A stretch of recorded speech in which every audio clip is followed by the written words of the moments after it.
Баршаңызға сәлем. Мен бүгін сметанник пирогын жасайтын боламын. Егер пирогтарыңыздың ортасы былжырап дұрыс піспей жүрсе, осы рецепт бойынша жасап көрсеңіздер болады. 250-300 грамм ұнға бөлме температурасындағы 72,5%-тік 200 грамм майды қосып үгітіп аламыз. Жарты стақан қантқа 1 жұмыртқа және 1 шай қасық разрыхлитель қосып барлығын араластырамыз. Араластырып болғаннан кейін қамырға құйып, жұп-жұмсақ етіп қамырымызды елейміз және холодильникке қойып қоямыз.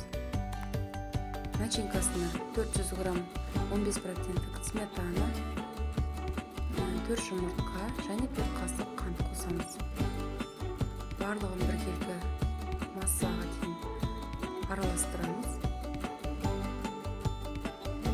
Болғаннан кейін қамырымызды 24 немесе 26 сантиметрлік диаметрлі формаға біркелкі етіп жаямыз.